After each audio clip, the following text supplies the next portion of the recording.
Good evening. My name is Kalligeros. I'm senior front-end engineer at Trasis, Greece. At the beginning, I will speak about my company. Trasis is a sponsor of the event, and since the very beginning, sponsor encourages initiatives like this, and its main scope of development in front-end is Angular. So Angular Meetup is, as we say, the favorite meetup of Trasis. I would like also to introduce you to another wide-accepted event that is the Ministry of Testing. Petros Plakogiannis, who is the organizer, is here to pose him questions about the event. The event invites people from the IT world that are very, very popular, like the developer of the Selenium and other personalities. The event is hosted in the American Union in Athens. You are all free to take a chance to visit once the event. They do great things. This evening, I will introduce you to Angular unit testing using the Jest framework. I will begin the talk with the definitions of unit testing. But allow me to ask you who spends time within his development life cycle to write unit tests. Okay. Who writes unit tests for Angular applications? Okay. So there's some sort of experience in the field. Let's define what is a unit. A unit is the smallest testable piece of code, such as a function, a class, procedure, or interface. The piece of code that you want to test and verify that all is going well. So, unit testing is the testing method by which the individual units are tested to determine whether they are fit for use. For example, if in our tests we give some inputs, we expect that our unit will yield the expected values. Why tests are useful? Who wanna respond? Tests are useful because they are a written contract that the code must satisfy. They protect against changes of the code that might break the application, that is regressions. Moreover, they help build a more solid software design, and they provide the living documentation of the system. For example, if we have a large project and we have covered it with unit tests, then a new member reading the unit tests can understand what the application does. So, in order to write good unit tests, we have to follow some best practices and guidelines. These are known as FIRST principles. FIRST is the acronym of the following statements: fast, isolated, repeatable, self-verifying, and timely. Fast means that every unit test must be very, very quick. The developer must not hesitate to run it. When we end up with a large project and we want a good coverage, there might be thousands of tests. So we want each unit test to run in a few milliseconds. Unit tests must be isolated. That means that the test method must do the 3 A's. This is arrange. That means that the data used in the test should not depend on the environment in which the test is running. And that also means that the test should set up its own data. The act means that the test should invoke the actual method under test. The developer must not do any trick to inspect if the test has failed or passed. Assert means that the test method should test for a single logical outcome. There might also be more than one physical outcomes, but all these assertions should pertain to the same object.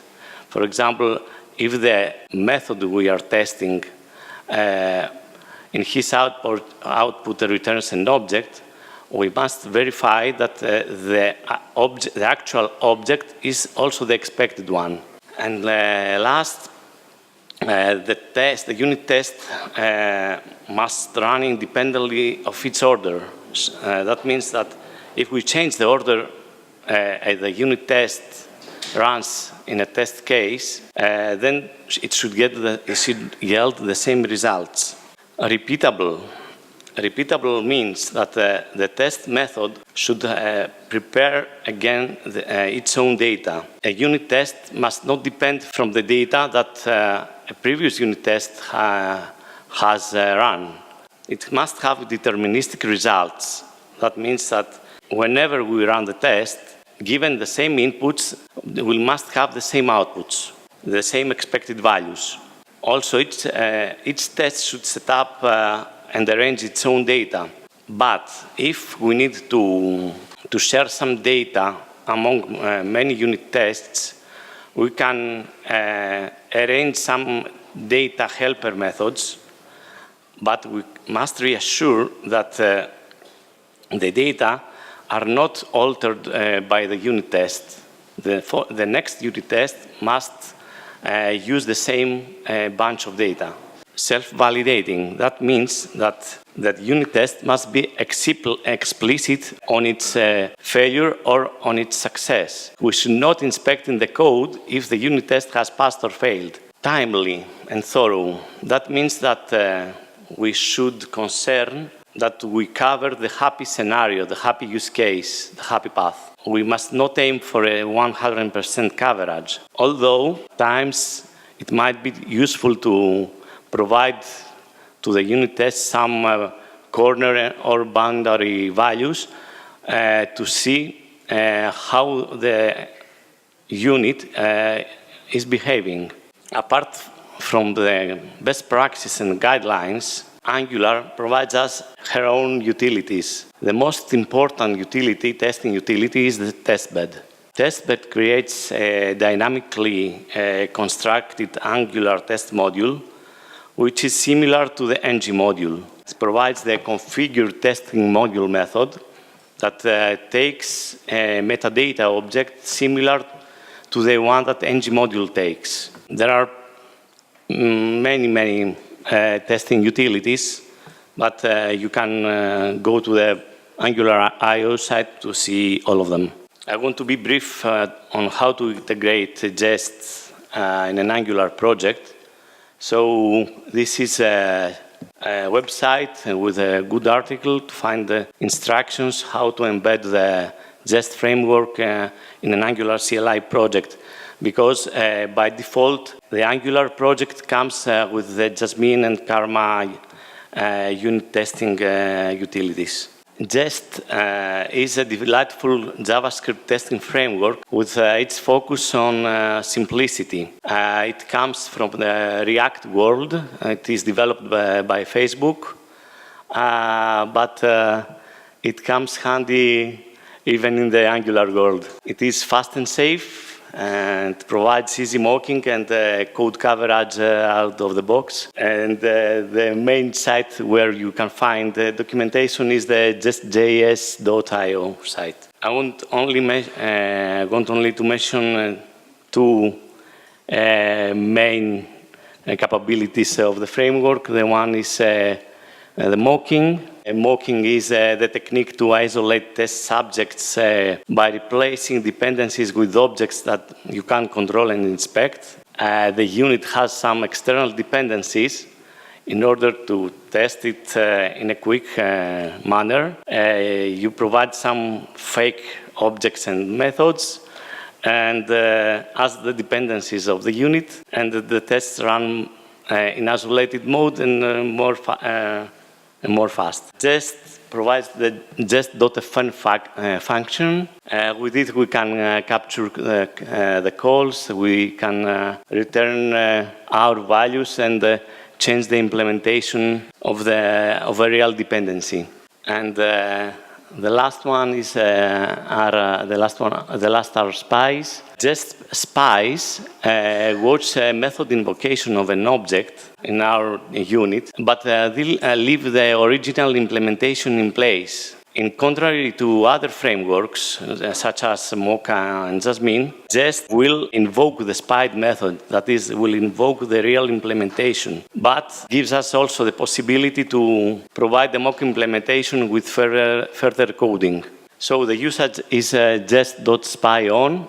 We provide as argument the object and the method name we want to spy. We assert that the spy has been called with the to have been called method and to have been called with, and we provide the arguments with which the method, the spy, has been called. Here ends the part of the presentation. Now I will show you a live hands-on demo on a project I have prepared for the event. This is a mini demo I have prepared. For example, this is an e-shop. Here we have a list of products. Can add some products to cart. For example, set the quantity for each one. We add to the cart, etc. We can filter out products. This is our cart,